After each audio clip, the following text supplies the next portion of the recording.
Cara mengutip jurnal atau penelitian terdahulu untuk dimasukkan ke dalam bagian riset gap di latar belakang atau di bagian penelitian terdahulu atau penelitian yang relevan di dalam bab 2. Langsung aja.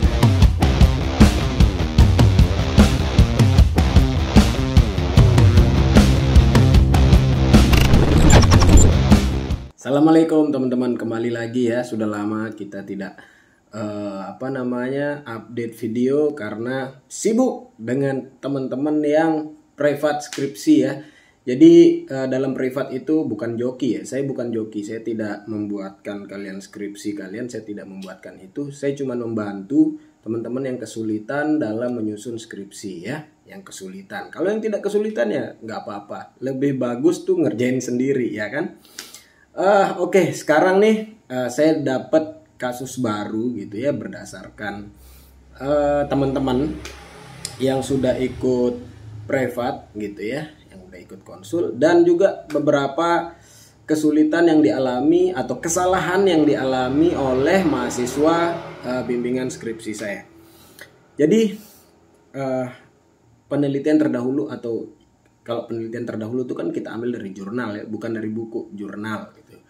Nah, letaknya di mana kita nulis jurnal itu yang paling kentara itu ada di latar belakang di bagian riset gap. Lalu jurnal itu atau penelitian terdahulu itu ada lagi di bab 2 di bagian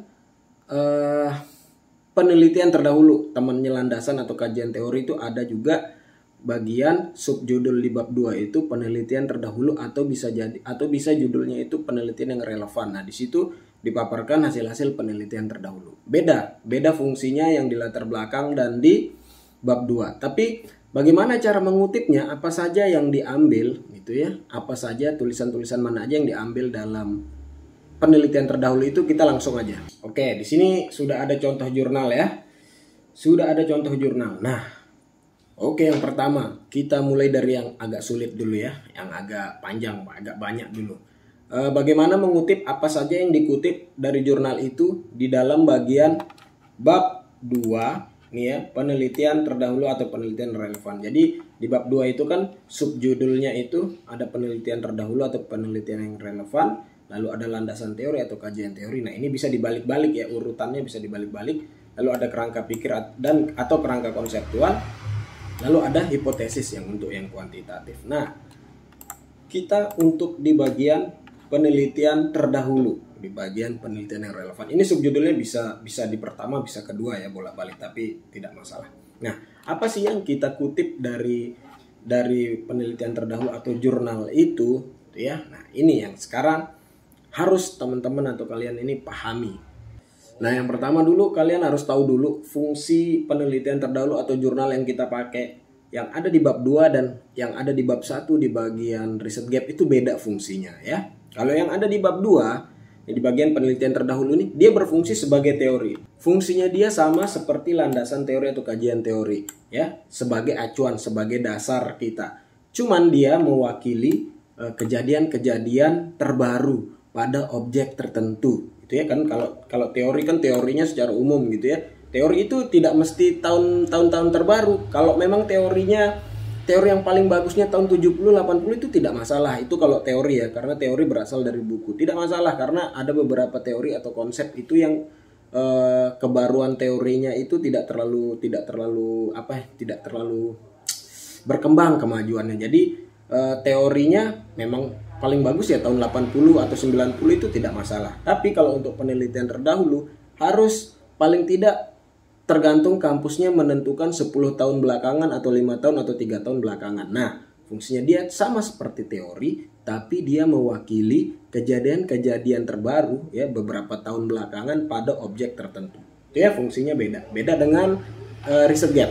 Oke, apa saja yang dimasukkan di dalam penelitian terdahulu ya dari jurnal itu? Oke, yang pertama, saya praktek ya, teman-teman bisa ngikutin apa sih ibaratnya template-nya atau komposisinya bisa diikutin ya. Jadi gini. Nah, yang pertama kita contoh ya, contoh dari jurnal yang tadi. Nah, komposisinya adalah dari jurnal itu yang pertama nama, tahun, judul Nama, tahun, judul, permasalahan apa yang ada dalam jurnal tersebut kita paparkan, permasalahan, lalu metode penelitian yang digunakan apa, lalu baru hasilnya. Boleh ditambahkan tujuan penelitian atau rumusan masalah, fokus penelitiannya boleh ditambahkan, tapi komposisi utamanya tadi yang itu kita jelaskan sekarang. Ini udah nama, tahun, judul sudah ada. Nah, sekarang tinggal kita jelaskan permasalahannya. Bagaimana kita tahu permasalahan dari jurnal tersebut? Kita baca di dalam latar belakangnya. Di dalam latar belakangnya pasti ada dia membahas permasalahan terkait objek penelitian. Objek penelitian itu maksudnya produk kosmetik di Kota Blitar. Kita lihat permasalahannya. Nah, mulai dari sini. Jadi permasalahan itu bukan permasalahan seputar fenomena atau kejadian pada umumnya gitu tapi permasalahan itu langsung yang spesifik di objek penelitiannya. Misalnya penelitiannya ini kosmetik di Kota Blitar, cari pembahasannya terkait kosmetik di Kota Blitar itu gitu. Itu permasalahan yang dimaksud. Nah, kita sudah ketemu nih. Kita baca kita cari permasalahannya. Cukup 1 atau 2 kalimat. 2 kalimat lah kita cukup saja. Nah, ini keberagaman produk menjadi pemicu penggunaan media iklan. Jadi permasalahannya adalah di sini Kota Blitar terdapat banyak toko penjualan kosmetik gitu Itu permasalahannya. Ada iklan di sini untuk memudahkan konsumen, maka produsen kosmetik menggunakan promosi sebagai sarana penarik konsumen. Salah satunya dengan menggunakan media iklan gitu Nah, keberagaman produk menjadi pemicu penggunaan media iklan gitu kan. Ini permasalahannya, kita tulis aja langsung.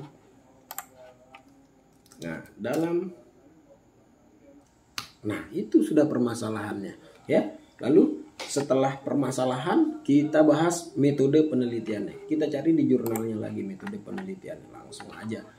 Kalau mau gampang kita cari di abstrak metode penelitiannya dengan menggunakan pengamatan wawancara secara langsung kepada responden dengan accidental sampling. Nah, ini boleh, tapi kalau kita mau tahu lebih banyak kita cari di bagian metode penelitian. Nah, ini kalau kita lihat penelitiannya secara kualitatif Dia secara kualitatif. Jadi bisa kita jelaskan di sini. Ini aja langsung kita copy. Metode penelitian yang digunakan dengan pengamatan dan wawancara secara langsung kepada responden dengan accidental sampling. Kita tambahkan. Artinya sumber data utama didapat melalui pengamatan secara langsung gitu kan. Karena sumber data utama itu bisa macam-macam bisa memakai kuesioner yang kuantitatif atau bisa memakai kalau kualitatif itu umumnya kan wawancara gitu ada bisa sumber data utamanya dari dokumentasi. Nah, ini sumber data utamanya berdasarkan pengamatan langsung dengan sampling, accidental sampling gitu Setelah metode penelitian tinggal kita bahas hasilnya. Apa hasilnya? Kita lihat di kesimpulan. Nah, bisa kita copy ini Bisa kita copy ini langsung hasil penelitian. Kalau mau gampang bisa copy ini langsung. Tapi kalau mau tahu lebih jelasnya kita lihat di kesimpulannya dia gitu Hasil penelitian menyatakan bahwa promosi efektif dalam mempengaruhi konsumen untuk membeli produk kosmetik sehingga dapat meningkatkan penjualan produk kosmetik di Blitar. Nah, kita mau tahu media iklan apa sih yang dipakai gitu kita cari di kesimpulannya secara lengkap apa sih. Nah, ini media iklan merupakan sarana promosi yang efektif. Nah, ini iklan TV, media sosial, YouTube, katalog, dan website. Nah, ini indikator. Jadi kita tinggal tambahkan aja. Indikator yang digunakan adalah TV, media sosial, YouTube, katalog, dan website. Lalu kita baca. Nah, media TV menjadi posisi utama. Artinya media TV yang paling efektif. Kita tinggal copy aja.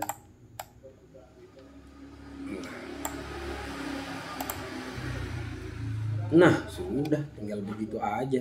Komponen dalam penelitian terdahulu yang ada di bab 2 itu komponennya adalah nama, tahun, judul, lalu permasalahan apa yang dilihat dalam jurnal itu, lalu metode penelitian yang digunakan dan hasilnya. Boleh kalau mau ditambahkan tujuan penelitian untuk mengetahui apa boleh Misalnya contoh kalau dari jurnal ini tujuan penelitiannya adalah penelitian ini bertujuan untuk mengetahui efektivitas promosi yaitu iklan dalam meningkatkan penjualan produk kosmetik di Kota Blitar. Boleh kita tambahkan. Jadi ditambahkan sebelum metode penelitian. Nah, Nah, begitu juga selanjutnya ya, bisa sampai 3, 5, 7, 6, 8, terserah ya, atau berapa yang ditentukan oleh kampusnya. Intinya template-nya atau formatnya, komposisinya seperti ini ya. Oke. Kedua, misalnya siapa, tinggal ditambahin aja siapa namanya, begitu ya. Untuk bagian riset gap, gitu ya, bagian riset gap menyatakan perbedaan pendapat dari penelitian-penelitian terdahulu. Yang mana yang kita ambil kalau yang di riset gap? Paling gampang yang di riset gap. Anggaplah ini judulnya sesuai dengan topik skripsi kalian. Nah, ini judulnya. Anggap ya, apapun judulnya sesuaikan dengan topik penelitian atau skripsi kalian. Nah, ini yang kita ambil. Kalau untuk riset gap itu yang ada di dalam latar belakang.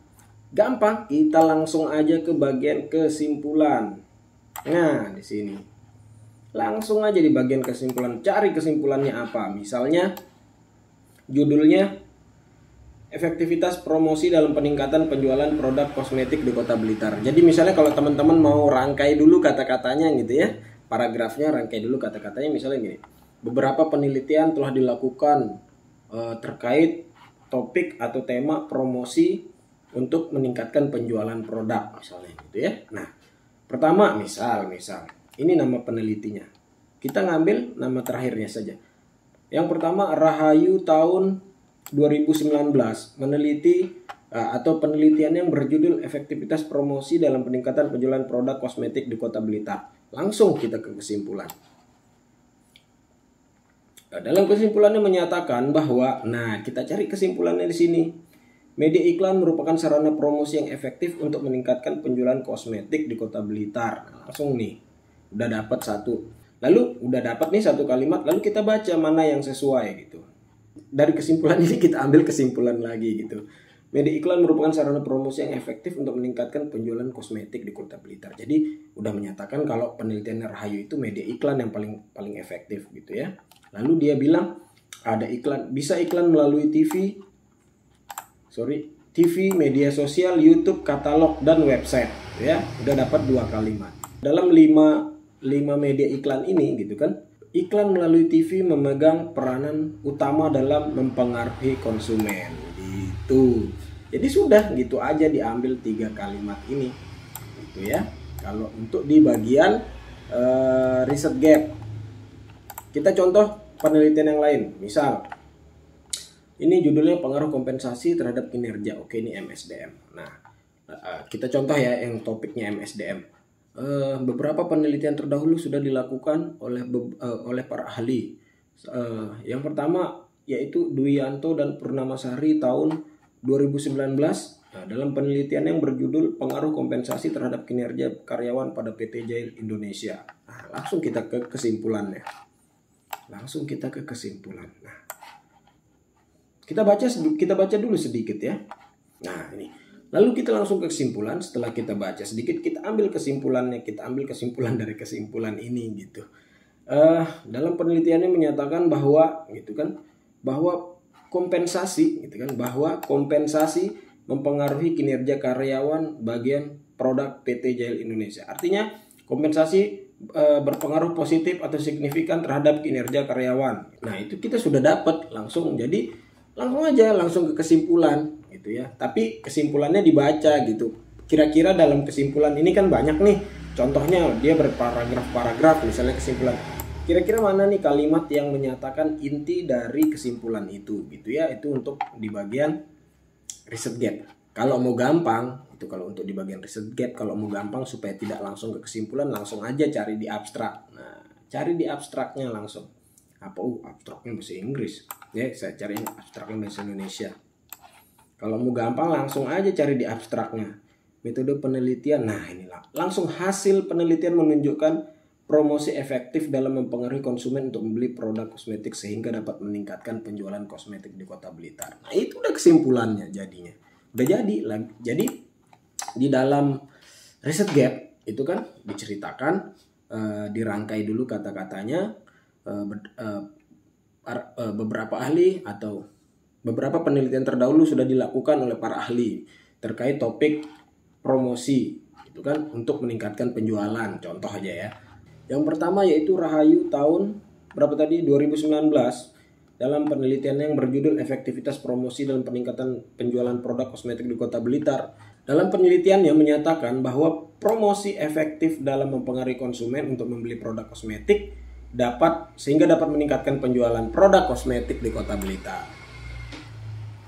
Ya gitu. Jadi itu untuk di latar belakang di bagian riset gap-nya. Ya kalau mau jelas lebih bagus kesimpulannya bisa dibaca di kesimpulan. Ya begitu juga dengan jurnal-jurnal yang lain dan topik-topik yang lain.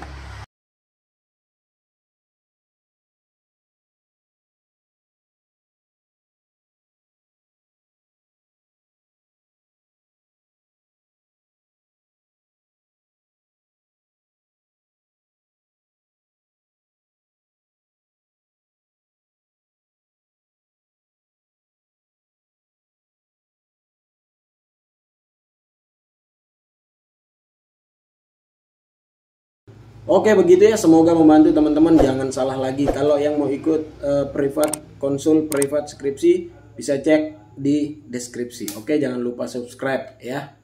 Assalamualaikum.